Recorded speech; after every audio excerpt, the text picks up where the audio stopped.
Bulletin का आगाज करें और सबसे पहले आपको बताएं कि जीआईटी से भरपूर ताउन कर रहे हैं। ताउन ना करने का सवाल ही पैदा नहीं होता। जियो न्यूज के प्रोग्राम जियो पाकिस्तान में बात करते हुए तर्जुमान वजीर आजम हाउस मुसद्दिक मलिक का यह कहना था। उन्होंने कहा कि अदालत में एहतराम के साथ अपना मौक़िफ़ पेश कर रहे हैं, मगर हुकूमत को सिसिलियन माफिया कहा गया। आपको ऐसी कौन सी चीज नजर आ रही है जो सिसिलियन माफिया किया करती थी? कहा गया कि हुकूमत जो है वो सिसिलियन माफिया है, तो आपको मुझे ये तारीख़ बताने की ज़रूरत तो नहीं है कि सिसिलियन माफिया क्या करती थी। वो कत्ल व गारत जो करती थी और जो भी उनके बाकी दीगर चीज़ें थी, आपको ऐसी कौन सी चीज़ नज़र आ रही है?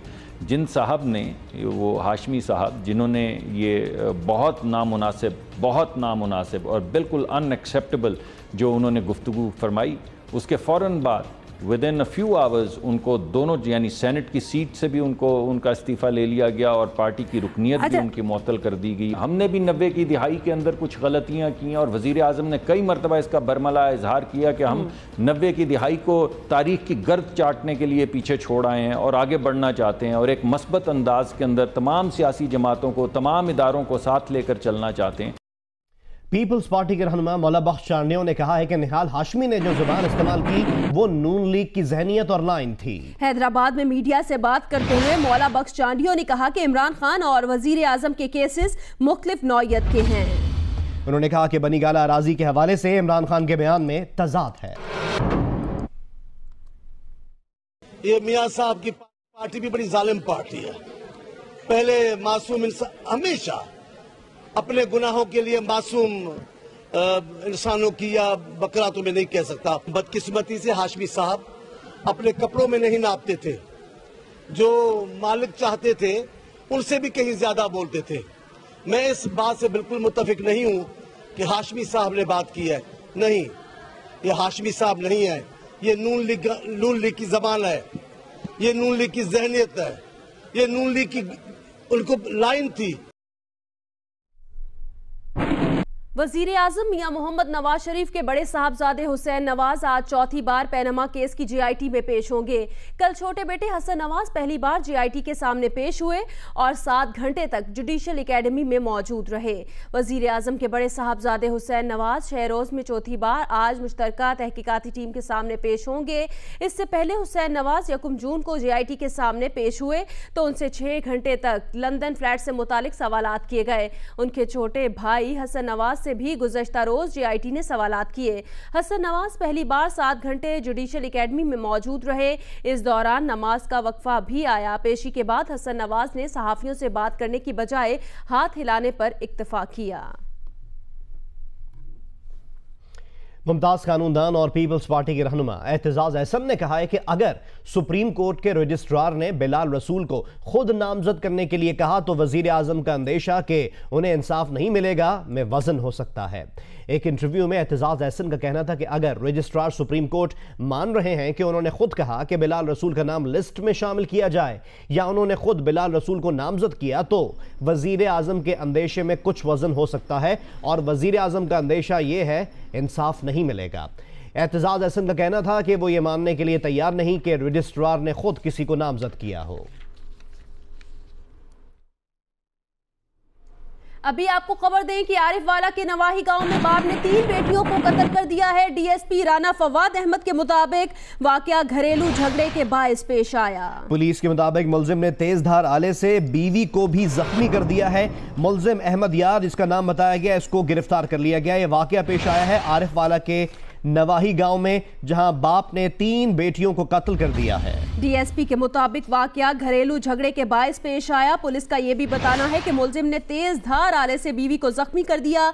मुलजिम अहमद यार को गिरफ्तार भी कर लिया गया है। डीएसपी राना फवाद अहमद के मुताबिक आरिफ वाला का नवाही गांव है जहां पर बाप ने अपनी 3 बेटियों को कत्ल कर दिया है और वाकया घरेलू झगड़े के बायस पेश आया। पुलिस का यह बताना है और पुलिस के मुताबिक तेजधार आले से अपनी बीवी को भी जख्मी कर दिया मुलजिम ने और मुलजिम अहमद यार को गिरफ्तार भी कर लिया गया है। ये वाकया पेश आया है आरिफ वाला के नवाही गांव में। ये वाकया घरेलू झगड़े के बायस पेश आया डीएसपी के मुताबिक और इस वाकये में बाप ने 3 बेटियों को कत्ल कर दिया है जबकि मुलजिम ने तेज धार आले से अपनी बीवी को भी जख्मी कर दिया।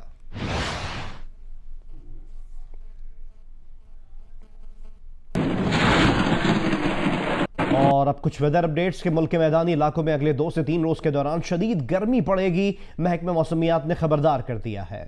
पंजाब, खैबर पख्तूनख्वा, मैदानी इलाकों, बालाई सिंध और इससे मुल्हिका बलोचिस्तान के इलाकों में मौसम शदीद गर्म रहेगा, जबकि महकमा मौसमियात के मुताबिक बहावलपुर, मुल्तान, डेरा गाजी खान, साहिवाल, गुजरावाला, लाहौर, सरगोदा, फैसलाबाद, रावलपिंडी, पेशावर, डेरा इस्माइल खान, बन्नू, सिब्बी, सक्खर और लाड़काना डिवीजन में मौसम शदीद गर्म रहेगा। गुज़िश्ता रोज गर्म तरीन मुकाम दादू और सिब्बी रहे, जहां दर्जा हरारत 48 डिग्री सेंटीग्रेड तक पहुंच गया था।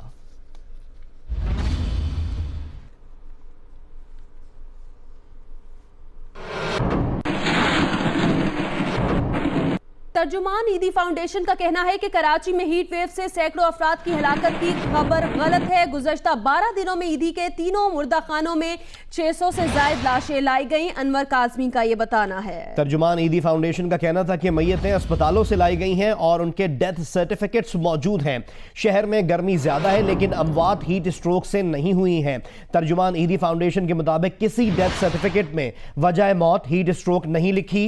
अवाम से अफवाहों पर कान ना धरने की अपील की गई है।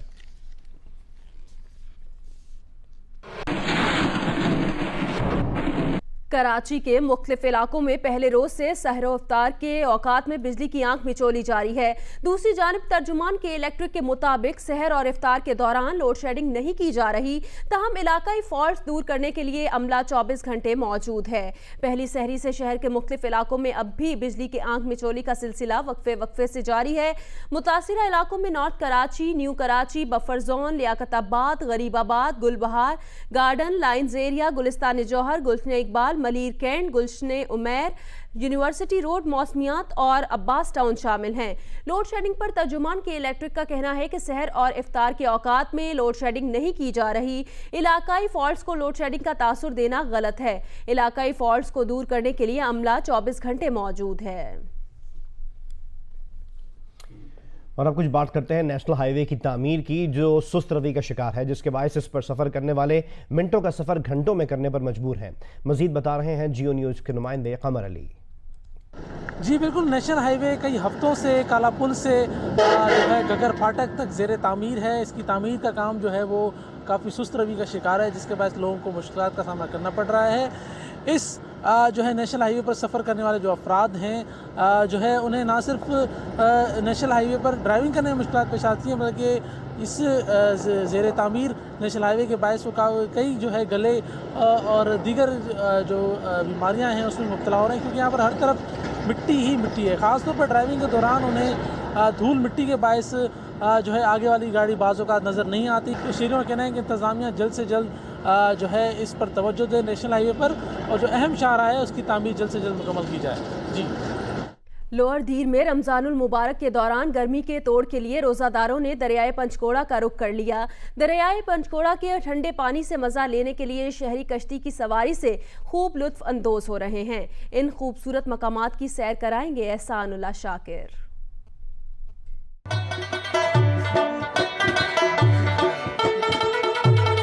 लोअर धीर और मुल्हिका इलाकों में लोड शेडिंग का दौरानिया 20 घंटों से तजावुज कर गया है।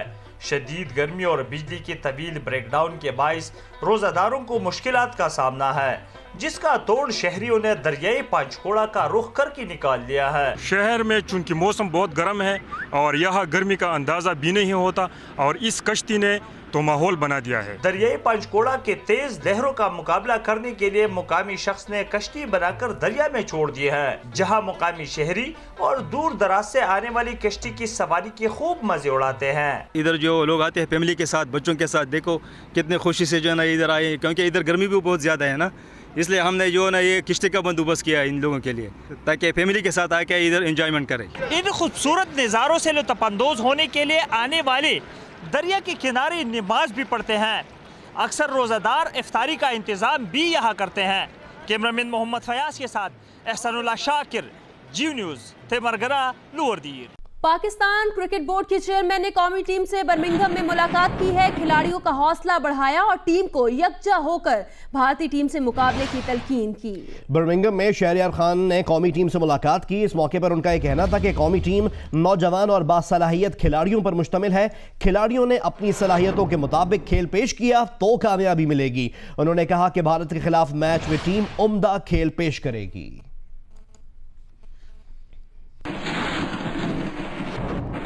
बर्मिंघम में क्रिकेट के दीवानों ने टीम पाकिस्तान को सपोर्ट करने के लिए एक खुसूसी बस तैयार की है। सब्ज हिलाली परचम से सजी इस बस की तफसीलात बताएंगे जियो न्यूज के नुमाइंदे फैजान लाखानी।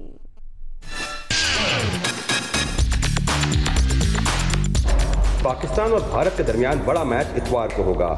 इस मैच के लिए टीमें तो तैयारी कर ही रही हैं, फैंस भी तैयार हैं। बर्मिंघम में मैच के लिए फैंस ने एक बस को पाकिस्तान के परचम से सब्ज रंग में सजा दिया है। पाकिस्तान टीम के सपोर्टर्स का कहना है कि ये बस मैच के रोज पूरे शहर का चक्कर लगाएगी और शायकीन को जमा करके स्टेडियम लाएगी। ये तो पूरा बर्मिंघम में घूमेगी बस, तो ग्राउंड के आगे पीछे भी घूमेगी। तो जितने फैंस होंगे उनको फिर साथ बिठाएंगे बस पे। शुगर मेला होगा तो मज़े करेंगे कि इंशाल्लाह पाकिस्तान को नारे लगाएंगे। पाकिस्तान फैंस भारत के खिलाफ मैच के बाद जनूबी अफ्रीका से मैच में भी इस बस पर सफर करेंगे और टीम के लिए अपनी सपोर्ट का इजहार करेंगे। आईसीसी चैंपियंस ट्रॉफी के सबसे बड़े मैच के लिए पाकिस्तानी फैंस तो तैयार हैं और इन्हें उम्मीद है कि पाकिस्तान टीम भी भरपूर तैयारी के साथ मैदान में उतरेगी और भारत के खिलाफ मैच जीतकर इन्हें जश्न मनाने का मौका भी फराहम करेगी। फैजान लाखानी, जियो न्यूज। तो हुई बस की बात। बर्मिंघम की सड़क पर एक ऐसा रिक्शा भी दौड़ रहा है जो पाकिस्तानी परचम और रंगों से सजा हुआ है। इसकी तफसीलात हमें बता रहे हैं अतीकुर रहमान। जी, पाक भारत क्रिकेट मैच और क्रिकेट का जुनून अपने उरूज पर पहुंच गया। क्रिकेट के दीवाने मतवाले नित नए अंदाज अपनाकर पाकिस्तान टीम को सपोर्ट कर रहे हैं। और यूं तो इंग्लैंड और बर्मिंघम में जो है रिक्शा नहीं होता, लेकिन एक दीवाने के पास रिक्शा है और उसने उस रिक्शे को पाकिस्तानी रंग में रंग दिया है। बानिए पाकिस्तान मोहम्मद अली जिन्ना की तस्वीर, पाकिस्तानी फ्लैग्स और फिर उसके साथ साथ पाकिस्तानी रंग के फ्लावर्स और पूरे रिक्शे को जो है इन्होंने पाकिस्तान में रंग दिया है। खुद भी पाकिस्तान की टी शर्ट पहनी हुई है। इन्हीं से मालूम करते हैं। चलाते हैं जब हमारे एग्जीबिशन शो होते हैं या जैसे अब पाकिस्तान और इंडिया का मैच आ रहा है, मुझे जुनून है पाकिस्तान टीम के ऊपर और इंशाल्लाह हमारी टीम जीतेगी। और मैं लोगों को कॉन्फिडेंस दे रहा हूँ और उनको कह रहा हूँ आप लोग भी आए और मैच देखें। जीतने वाले जीत कर थक गए, मगर जियो खेलो पाकिस्तान में कीमती इनामात की रेलपेल उसी तरह जारी है। स्विंग के सुल्तान वसीम अकरम और बर्क रफ्तार शुएब अख्तर ने रमजान के सबसे बड़े गेम शो में सबकी विकेट्स उड़ा दी। छठे दिन की हलचल मचाने वाली ट्रांसमिशन का अहवाल बताएंगी कराची से मलिका खान।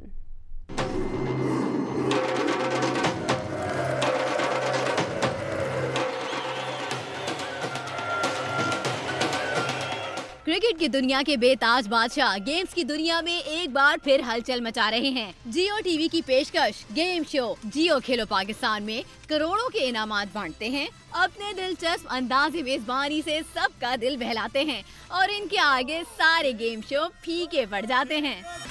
वो गाड़ी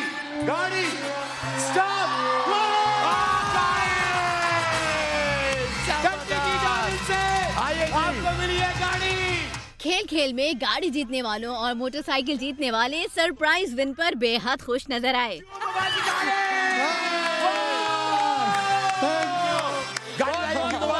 हमने दुआ कर रहे थे कि अल्लाह ताला में भाई ये कार ही मिले, तो अल्लाह ने कार जिता दी। तो हमारी दुआ है कि जियो को बहुत ज़्यादा तरक्की हो और हम बहुत खुश हैं। मुझे उन्होंने बुलाया, फिर मुझे तो पता भी नहीं था कि गाड़ी निकल जाएगी, लेकिन जब मैंने घुमाया तो लक थी तो इसलिए निकल गई। बहुत खुशी हो रही है। जियो खेलो पाकिस्तान। आज जियो खेलो पाकिस्तान की मेहमान बनी ड्रामा एक्ट्रेस उशना शाह।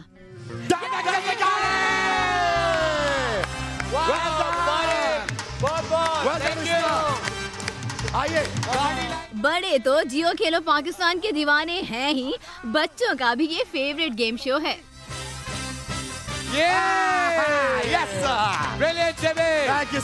बहुत अच्छा लग रहा है, बहुत मजे का शो है और मजा आ रहा है जियो की ट्रांसमिशन देख के। जियो खेलो पाकिस्तान। करोड़ों के इनामात और मुनफरिद अंदाज मेज़बानी ने जियो खेलो पाकिस्तान को पाकिस्तान का नंबर 1 गेम शो बना दिया है। कैमरामैन अदनान अली के साथ मलिका खान, जियो न्यूज़, कराची। और अब बात करते हैं महंगे फल खरीदने के अवामी बॉयकॉट की। अवामी बॉयकॉट का आज दूसरा रोज है। मुहिम के पहले रोज अवाम ने भरपूर रिस्पांस दिया। कई बाजारों में फलों के ठेलों और दुकानों पर रश में वाज़ेह कमी देखी गई। सोशल मीडिया से अवाम में मकबूल होने वाली इस मुहिम के असरात जुमे को कई बाजारों में देखे गए। कहीं पहले जैसी रौनक नजर नहीं आई तो कहीं कीमतों में कमी भी देखी गई है। शहरियों का यह कहना है फल फरोशों ने रमज़ानुल मुबारक के आगाज़ के साथ ही कीमतें बढ़ा दी। उन्होंने कहा कि दीगर महंगी अशिया के खिलाफ भी इसी नौइयत की मुहिम शुरू करना होगी। फ्रूट बॉयकॉट मुहिम इतवार तक जारी रहेगी। कराची के बाद इस्लामाबाद में भी महंगे फल ना खरीदने की मुहिम जारी है। बाजारों में गुज़श्ता रोज लाए गए फल अब भी मौजूद हैं। मजीद बताएंगे इस्लामाबाद से नुमाइंदा जियो न्यूज़ कामरान खान।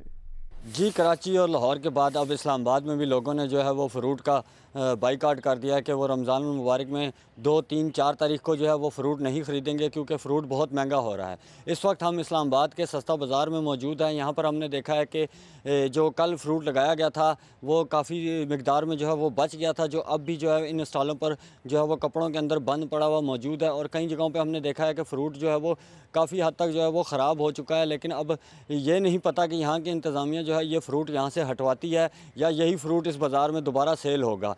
इसके अलावा आपको बताते चलें कि इस्लामाबाद रावलपिंडी के अंदर जो हड़ताल है फ्रूट की वो बिल्कुल जो है वो कामयाब जा रही है। लोगों की तरफ से जो है वो बहुत कम जो है वो लोग आ रहे हैं और फ्रूट लेके जा रहे हैं। जहाँ की जो बाज़ार की इंतज़ामिया है उनका भी कहना है कि जो कल का दिन था, कल के दिन में फ़्रूट जो है वो बाज़ार में बहुत कम सेल हुआ है। जी, मुल्क भर की तरह लाहौर में भी सोशल मीडिया की जानिब से फलों के महंगे दामों की फरोख्त किए जाने के खिलाफ बॉयकॉट का दूसरा दिन है।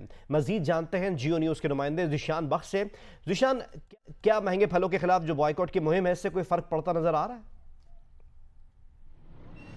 जी, मैं इस वक्त मौजूद हूँ बादामी बाग में, जो लाहौर न सिर्फ बल्कि पंजाब की सबसे बड़ी फ्रूट मंडी है। और यहाँ पर जो फलों की अगर मैं बात करूँ तो मजमूई तौर पर यहाँ पर फलों की कीमतों में सवाए 1-2 चीज़ों के किसी चीज़ में कोई नुमायाँ कमी देखने को नहीं मिल रही। और जितने भी यहाँ पर दुकानदार हैं या जो आड़ती हैं एक दूसरे को मुर्दे इल्ज़ाम ज़रूर ठहरा रहे हैं। दुकानदारों का ये कहना है कि हमें आड़ती फल महंगा देता है और हमारी मजबूरी होती है अपनी कीमतें ख़रीद से 10 या 20 रुपये बचा कर फल बेचने की। जबकि आड़ती का ये कहना है कि पीछे से फल आ ही दूसरे सूबों से रहा है। अगर हम केले की बात करें तो उनका ये कहना है सिंध से केला आ रहा है 50,000 रुपया कम से कम सिर्फ और सिर्फ गाड़ी का किराया होता है जिस पर यहाँ आता है। तो मजमूई तौर पर वो इस कीमत पर बेचने पर मजबूर हैं। लेकिन अगर जब हमने पूरी मार्केट का सर्वे किया तो नतीजा ये निकला कि बादामी बाग जो कि लाहौर की सबसे बड़ी फल मंडी है, अगर लाहौर की ज़िला इंतज़ामिया चाहे DCO जो डिप्टी कमिश्नर हैं लाहौर के वो चाहें और प्राइस कंट्रोल कमेटियाँ और मजिस्ट्रेट मुकम्मल तौर पर फ़ाल हों तो यकीनन इन कीमतों में कमी लाई जा सकती है। लोग ज़रूर अपने तौर पर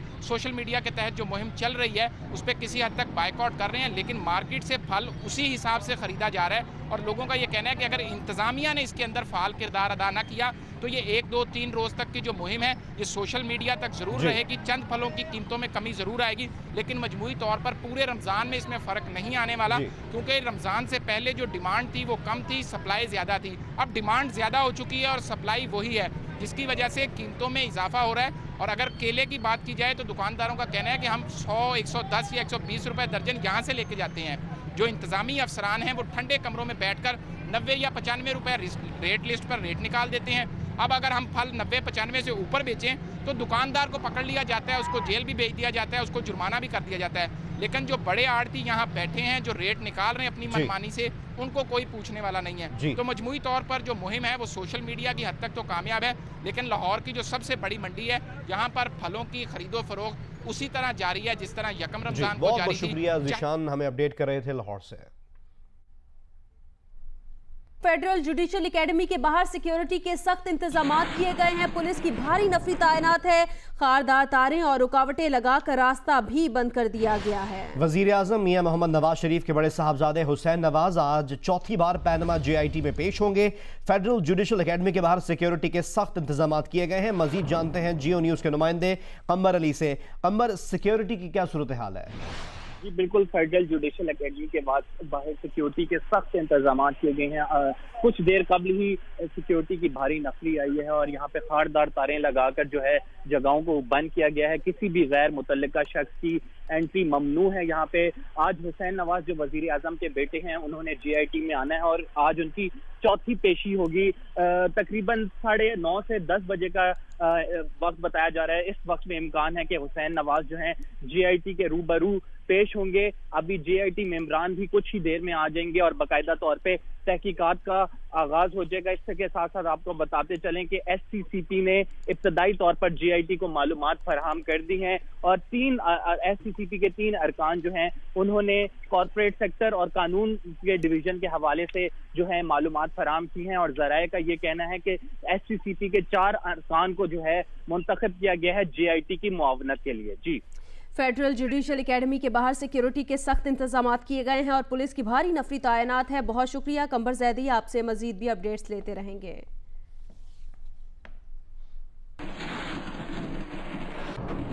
इस हवाले से हम आपको मुसलसल अपडेट रखेंगे। बुलेटिन में आगे बढ़े और आपको बताएंगे स्वीडन के सरमायाकार मैटियस मार्टिनसन कहते हैं कि पाकिस्तान को आइंदा 10 सालों में एशिया की अहम मार्केट बनता देख रहा हूं।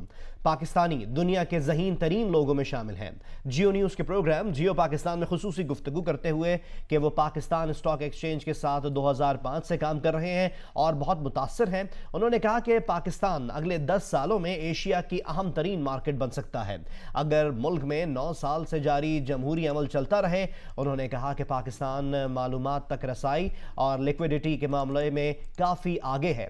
मैटियस मार्टिनसन ने पाकिस्तान में पहला गैर मुल्की इक्विटी फंड कायम किया था जिसकी मौजूदा मालियत $100 मिलियन है। कुछ सरमायाकार अब भी पाकिस्तान का नाम सुनकर हिचकिचाते हैं। वो डर दूर हो गया तो हमारा फंड मजीद बढ़ सकता है। Pakistan is one of our core markets. We see this as one of the most interesting Asian markets over the next 10 years. That is obviously dependent on the fact that the company continues the democratic process that it's been pursuing for the last 9 years.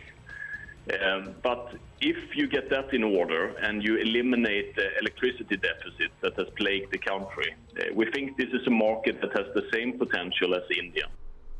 Khyber Pakhtunkhwa में गुज़श्ता 4 सालों के दरमियान 1,50,000 से ज़ायद तलबा private school से सरकारी schools में मुंतकिल हुए। महकमा तालीम खैबर पख्तूनख्वा के अदाद-ओ-शुमार के मुताबिक खैबर पख्तूनख्वा में प्राइवेट स्कूल से सरकारी स्कूल्स में गुज़श्ता 4 सालों के दौरान 1,51,610 तलबा मुंतकिल हुए। महकमा तालीम के मुताबिक 1,0937 तलबा और 50,673 तालिबात ने सरकारी स्कूल्स का इंतखाब किया है। अदाद-ओ-शुमार के मुताबिक हरीपुर में सबसे ज़्यादा 16,684, DI खान में 12,986, मानसेरा, मर्दान और पेशावर में 11,000 से ज़ायद तलबा और तालिबात सरकारी स्कूल्स में मुंतकिल हुए। महकमा तालीम ज़राए के मुताबिक सबसे कम मुंतकली शांगला में 107 और कोहिस्तान में 609 तलबा प्राइवेट स्कूल से सरकारी स्कूल्स में आए हैं।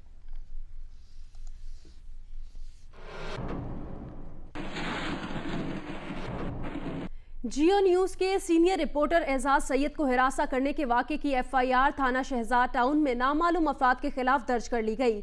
सहाफ़ती तंजीमों ने एजाज सैयद को हिरासा करने के वाक़े पर आज इजलास तलब किया, जबकि नेशनल प्रेस क्लब के सामने मुजाहरे का ऐलान भी किया गया।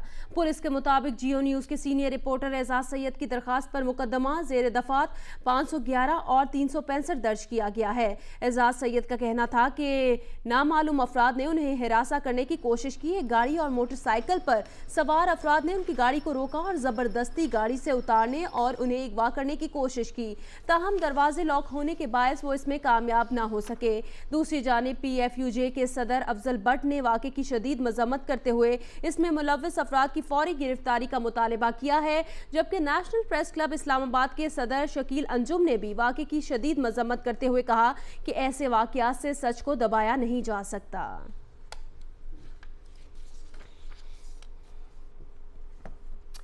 कोयटा में पुलिस ने चीनी जोड़े के अगवा में मुलव्विस मुलजिम का खाका जारी कर दिया है।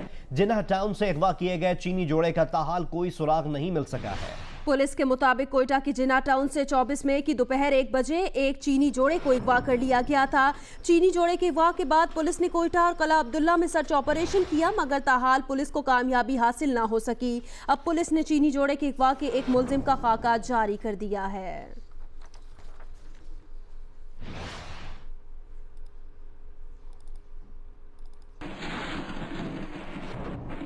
अभी आपको बताएं कि अमेरिका में पाकिस्तानी सफीर एजाज चौधरी का अमेरिकी अखबार को इंटरव्यू। अफगानिस्तान में मसाइल का इल्जाम पाकिस्तान को देने से मामलात हल नहीं होंगे। पाकिस्तानी सफीर ने कहा कि पाकिस्तान अफगानिस्तान की तरह इल्जाम तराशी नहीं करना चाहता। एजाज चौधरी ने कहा कि काबुल में दहशतगर्दी के वाक़े की शदीद मजम्मत करते हैं और दहशतगर्दी के खात्मे के लिए अफगानिस्तान से मिलकर काम करने को तैयार हैं। पाकिस्तान के ठोस इकदामात से दहशतगर्दी का खात्मा हुआ। पाकिस्तानी सफीर एजाज चौधरी का कहना था कि अफगानिस्तान में फरार दहशतगर्दों के खिलाफ कार्रवाई जरूरी है।